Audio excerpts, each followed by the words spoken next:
దేవునికి స్తోత్రం. గడిచిన నెలంతా మనల్ని మన కుటుంబాల్ని ఆయన కృపాహస్తాల కింద కాచి కాపాడి ఆగస్టు నెలలో ప్రవేశపెట్టిన దేవాతి దేవునికి మహిమ ఘనత ప్రభావాలు కలుగును గాక. ఈరోజు దేవుని వాగ్దానం ఎబ్రీ రాసిన పత్రిక 6వ అధ్యాయము 14వ వచనం. నిశ్చయముగా నేను నిన్ను ఆశీర్వదింతును, నిశ్చయముగా నిన్ను విస్తరింపజేస్తును. ప్రియమైన దేవుని బిడ్డ, నా మీదకి శాపమే గాని ఆశీర్వాదం రావట్లేదు అని బాధపడుతున్నావు.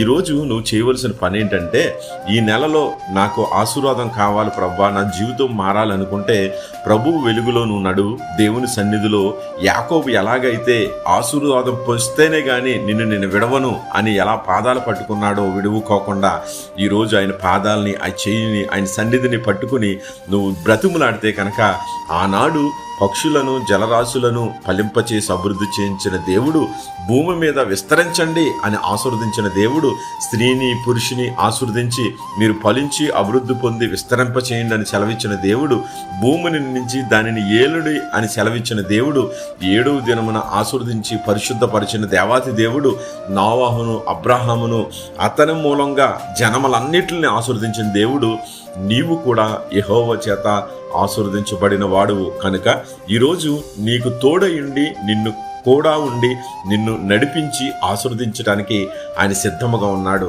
నీవు అబ్రహాం వలె, నోవాహు వలె, యాకోబు వలె దేవుని సన్నిధిలో కనిపెట్టుకుని చూస్తూ, ప్రవ్వా నువ్వు వస్తేనే కానీ నేను వెళ్ళనైనా అని ఉదయకాలమే నువ్వు ప్రార్థన చేసుకో. ఈ నెలలో దేవుడు నీ జీవితంలో అద్భుతాలు చేయబోతున్నాడు. నీ మనసును నిబ్బరం కలిగి స్థిరమైన మనసుగా పెట్టుకుని దేవుని చెప్పిన మాటల్లో నువ్వు నడువు.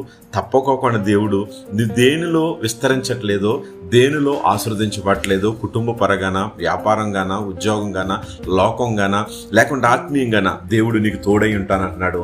అబ్రహాముకు తోడైండి ఆశీర్వదించిన దేవుడు నిన్ను పిలిచి ఆశీర్వదించి అనేక మందికి ఆశీర్వాదంగా ఉంచుతున్నాడు. అట్టి కృప దేవుడు దయచేయను గాక.